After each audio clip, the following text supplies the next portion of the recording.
Okay, my name is Allison Harvey. I'm a student at East Tennessee State University. I'm actually a Cape Fear Community College alumni. I went to the dental hygiene school here, and I'm getting my bachelor's from East Tennessee State University, and this is for my speech class. So we talked a little bit about running. Did anybody know about the Ironman, that race that happened over the weekend? The Ironman triathlon took up all the traffic. Well, we'll talk about a little bit of that very briefly. I chose to speak on my topic of running because I personally enjoy running. I took it up about a year ago. I couldn't run for more than 5 minutes at a time without losing my breath or feeling like I was going to die. So I read some magazine articles about it, talked to some friends, bought a new pair of shoes, and signed up for a short race. And I was addicted right from the get-go. I took it up competitively, and about a year after my first race, I ran the Battleship Half Marathon. So that was a personal accomplishment for me, because we'll learn a little bit about how long that is. But basically, I just want to discuss some of the history of running, some rules and qualifications, different types of races, what motivates a runner, and where running is going in the future. So, according to Forbes magazine, and a lot of other sources actually, the modern marathon takes its name from the famous battle that the Athenians won over the Persians back in 490 BC. A Greek soldier named Pheidippides, who was a champion runner, volunteered to run 25 miles straight from Marathon to Athens to spread the news of victory. Upon arriving, he was reported to have gasped, "Rejoice, we conquer," and he promptly died on the spot. So that was a very long race back in that time. In 1896, the first Olympic marathon was held, and the actual length of the marathon wasn't perfected until 1921, and that was set by the International Amateur Athletic Federation. And that distance was set at 26 miles and 385 yards. There's a few things that a runner needs before starting a race. Any length of race, a runner needs to have a good pair of running shoes, a watch.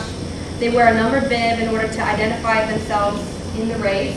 And they also wear a time-tracking computer chip on their shoe, which allows them to get an accurate time of the start of the race, and the end of the race. And there are actually quite a few marathons and long-distance races that require qualifying times before a runner can even participate, such as the Boston Marathon or the New York Marathon. Those are pretty challenging races. Not all distance runners are trying to compete for first place. Many simply run to exceed their personal goal time or to place high within their age and gender category, because that's normally how they're ranked out. This is just some information I have obtained from Wikipedia. The fastest marathon, an average person can run a marathon in about 4 hours, 4.5 hours. And the fastest marathon finish time was set by this person from Ethiopia. I'm not even going to try to pronounce their name. But their finish time was 2 hours, 3 minutes, and 59 seconds. And Paula Radcliffe beat the record with a finish time of 2 hours, 15 minutes, and 25 seconds. So this is just a little bit about the different length of races. You've heard of 5Ks or 8Ks or 10Ks. Those are just basically the distance in kilometers. And 5K is 3.1 miles. It's a very short run. 10K, just double that.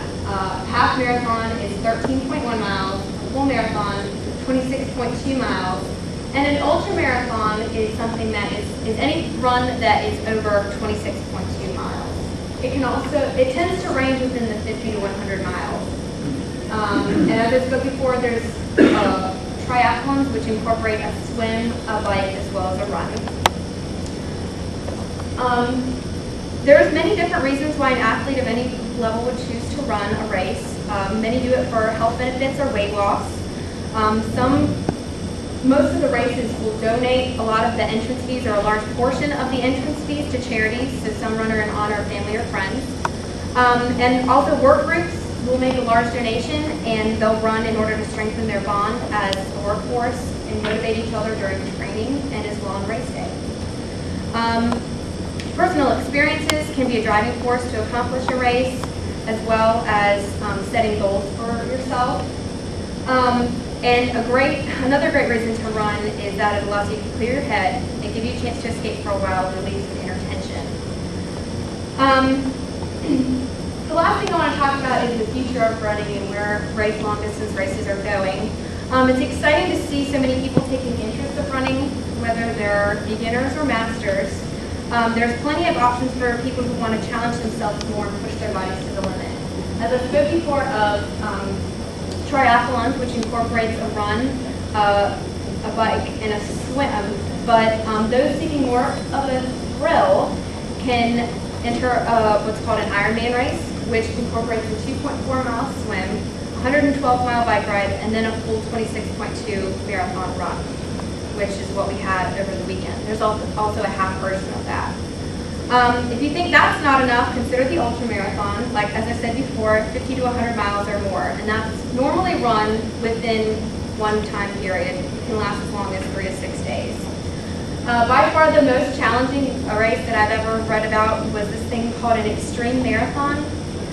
It encompasses a wide range of various trials, and some last 3 to 7 days in a distance of 150 miles or more.